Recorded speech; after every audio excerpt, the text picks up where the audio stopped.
दोस्तों, प्रदेश सरकार हो चाहे केंद्र सरकार हो, अपने राज्य और देश में अलग अलग किस्म के बिजनेस शुरू करने के लिए मौका देती है। और यदि आप ग्रामीण क्षेत्र से हैं तो आपके लिए सबसे अच्छा डेयरी बिजनेस हो सकता है। डेयरी बिजनेस ऐसा बिजनेस जिसमें ज्यादा स्किल्स की आवश्यकता नहीं है और यहाँ पर सरकार आपको भरपूर मदद देती है। 50% तक सब्सिडी या अनुदान जिसे बोलते हैं, और जो बाकी का पैसा बचा है उसको लोन के रूप में प्रोवाइड करती है। तो अगर आप उत्तर प्रदेश के निवासी हैं तो आपके लिए उत्तर प्रदेश सरकार ने बहुत ही बेहतरीन स्कीम शुरू की है। और यह स्कीम 2023 में शुरू की गई है, खास करके ग्रामीण क्षेत्रों के लिए जो भी अपने दूध डेयरी का बिजनेस शुरू करना चाहते हैं। इस स्कीम का नाम मुख्यमंत्री गौ समृद्धि योजना दिया गया है। यह स्कीम उत्तर प्रदेश में नंद बाबा गौ डेयरी के माध्यम से शुरू की गई है। और इस स्कीम के अंतर्गत 3 कैटेगरी की अन्य स्कीम है, जिसका नाम है नंदिनी कृषक समृद्धि योजना, मिनी नंदिनी कृषक समृद्धि योजना, और लास्ट स्कीम जो और है वो भी मैं बता देता हूं, मुख्यमंत्री स्वदेशी गौ समृद्धि योजना। इन तीनों स्कीम को अलग अलग क्यों किया गया वो आप इस वीडियो में समझेंगे। सब्सिडी कितनी मिलेगी, आवेदन कैसे करना है, पात्रता क्या है, संपूर्ण जानकारी मिलने वाली है। देखिएगा, जो मुख्य स्कीम है उस मुख्य स्कीम का नाम है मुख्यमंत्री गौ समृद्धि योजना। इसके अंतर्गत 3 स्कीमें हैं। अब 3 स्कीम इसलिए शुरू की गई हैं, अगर आप बड़ी डेयरी खोलना चाहते हैं तो आपको नंदी कृषक समृद्धि योजना के अंतर्गत जाना चाहिए। इस स्कीम के अंतर्गत लगभग 25 गाय पालने का प्रावधान है और जिससे आप अपना डेयरी बिजनेस शुरू कर सकते हैं। इसके बाद अगर आपका बजट कम है और आपके पास जगह कम है तो आप मिनी नंदी कृषक समृद्धि योजना को चूज कर सकते हैं। इसमें मात्र आप 10 गाय पालते हैं तब आपको अनुदान वगैरह मिलता है। और इसके बाद और भी अगर आपके पास कम जगह है, कम बजट है, तो आप मुख्यमंत्री स्वदेशी गौ समृद्धि योजना के अंतर्गत जा सकते हैं। इसमें मात्र आपको दुधारू गाय पालने के लिए सरकार अनुदान देती है। आज इस वीडियो में हम बारी बारी से इन तीनों स्कीम के विषय में जानेंगे। क्या ये स्कीम है, कितना आपको यहाँ पर सब्सिडी मिलेगा, कितना अनुदान मिलेगा और आवेदन कैसे करना होगा। तो सबसे पहले बात करते हैं नंदिनी कृषक समृद्धि योजना के विषय। यह स्कीम दोस्तों बड़े किसानों के लिए है जिनके पास अच्छी खासी जगह है, क्योंकि अगर आप 25 गायों के साथ दूध डेयरी खोलते हैं तो आपके पास जगह होना चाहिए।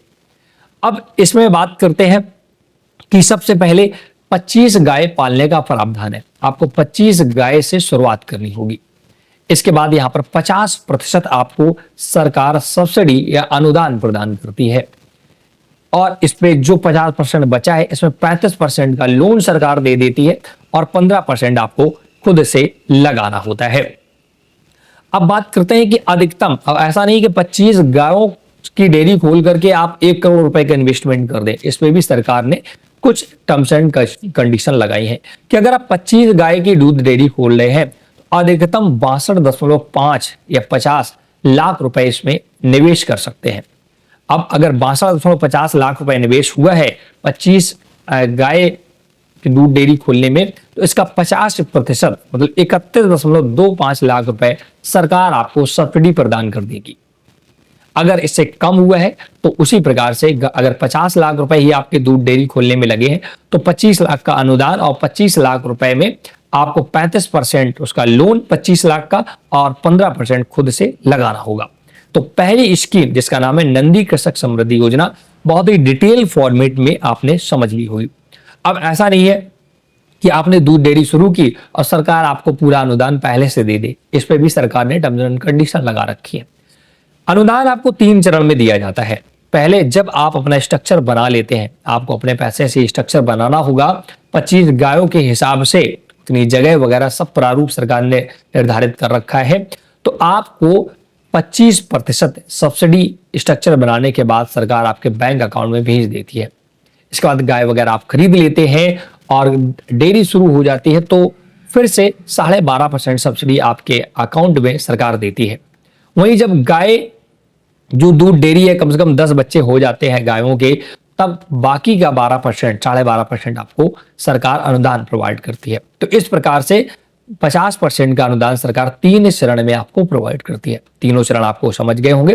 पहले 25% जब आप अपना पूरा डेयरी फॉर्म तैयार कर लेते हैं, इसके बाद जब गाय खरीद वगैरह लेते हैं, डेयरी चालू हो जाती है, तब 12.5% का अनुदान और जब गाय के लगभग 10 बच्चे हो जाते हैं, जो 25 गाय है ना, 10 बच्चे लगभग हो जाएंगे, तब आपका 12.5% और अनुदान मिल जाता है। इस प्रकार से 50% का अनुदान सरकार आपको नंदी कृषक समृद्धि योजना में प्रोवाइड कर देती है। अब अगर आप 25 गायों को लेकर नहीं खोलना चाहते हैं, छोटा दूध डेयरी खोलना चाहते हैं, तो उसके लिए भी सरकार ने मिनी नंदनी कृषक समृद्धि योजना शुरू कर रखी है। इस स्कीम में बिल्कुल यही सेम कैटेगरी है, कुछ भी ज्यादा नहीं करना है। अब इसमें क्या सिर्फ आपको 10 गाय खरीदने हैं, लेकिन सरकार ने इसमें भी अधिकतम रकम तय कर रखी है। ऐसा नहीं कि बहुत ज्यादा आपको पैसा इन्वेस्ट करना है, वो भी मैंने आपको लिखकर सब रख रखा है। इसमें अधिकतम आप 23.60 लाख रुपए अधिकतम इन्वेस्टमेंट कर सकते हैं। अब इसका अगर अधिकतम इन्वेस्ट करते हैं तो इसका 50% ही आपको अनुदान मिलेगा। बाकी का 50% 35% लोन हो जाएगा, 15% आपका खुद से लगाना होता है। इसमें दोस्तों आपका लगभग 0.2 एकड़ जमीन गौशाला के लिए होना चाहिए या डेयरी के लिए होना चाहिए, और 0.8 एकड़ और जमीन होनी चाहिए जिसमें चारा वगैरह आप बो सके। अब यह जमीन आपकी खुद की हो सकती है या रेंट की हो सकती है। अगर खुद की जमीन है तो आवेदन करते समय आपको इसकी खतौनी देनी होगी। अगर रेंट की जमीन है तो इसका रेंट एग्रीमेंट आपको कम से कम 7 साल का देना होगा।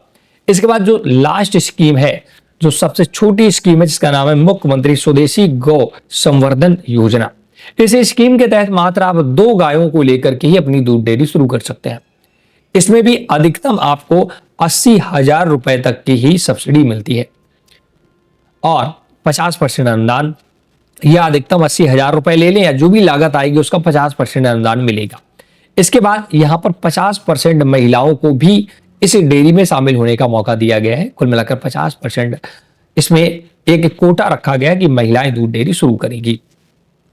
और इन सभी स्कीम्स में कुछ चीजें मैं आपको बताता हूं कि ऑनलाइन आवेदन कैसे करना होगा तीनों स्कीम के विषय में। चाहे आप नंदिनी वाली स्कीम शुरू करें या मिनी नंदिनी या गौ संवर्धन स्कीम शुरू करें, इन सभी का आवेदन आप अपने मुख्य विकास अधिकारी या आपके यहाँ जो कृषि विभाग होता है वहां पर जाकर के संपर्क करना होगा। वहां पर आपको ऑफलाइन फॉर्म मिलेगा और उसी ऑफलाइन फॉर्म को भरना होगा। आवश्यक दस्तावेज क्या है? सबसे पहले आपके पास मूल निवास प्रमाण पत्र होना चाहिए, passport size photo, mobile number, email ID, bank passbook और जमीन के कागजात होने चाहिए। इन सभी में एक चीज और कॉमन है कि आपको कम से कम 3 साल का डेयरी फार्म में अनुभव होना आवश्यक है। आपने कभी पहले डेयरी फार्म चलाया हो, अगर नहीं किया तो इसकी ट्रेनिंग भी दोस्तों मुख्य विकास अधिकारी या कृषि विभाग में प्रोवाइड होती है। आप ट्रेनिंग पहले प्रोवाइड कर लें, मतलब कि ले लें, और उसका एक सर्टिफिकेट मिल जाता है और वो सर्टिफिकेट भी आपको लगाना होगा। तो कुल मिलाकर इसमें ट्रेनिंग शुदा होने चाहिए। ये पूरी स्कीम दोस्तों उत्तर प्रदेश सरकार के द्वारा चलाई जा रही है। अगर आपको इस स्कीम के विषय में और भी डिटेल चाहिए तो आप हमें कमेंट कर सकते हैं। ये जानकारी बहुत ही शॉर्ट फॉर्म में मैंने देने की कोशिश की है। अगर डिटेल चाहते हैं कि पूरा A to Z मैं एक्सप्लेन करूं तो आप हमें कमेंट करें, हम नेक्स्ट वीडियो क्रिएट कर देंगे। आज की ये स्कीम आपको कैसी लगी हमें कमेंट करके जरूर बताएं। आपको क्या ये हमारी इंफॉर्मेशन या इस प्रकार के वीडियो पसंद आते हैं, कमेंट करें। और ये जो स्कीम है ना, मुख्यमंत्री गौ समृद्धि योजना, जो मेन स्कीम है, इसी में 3 कैटेगरी जो मैंने आपको बताई, ये बहुत ही बेहतरीन स्कीम है। अगर आप ग्रामीण क्षेत्र से हैं और आपके पास कोई बिजनेस नहीं है, आपके पास जॉब नहीं है, तो आप एक बड़ा दूध डेयरी का बिजनेस खोल सकते हैं।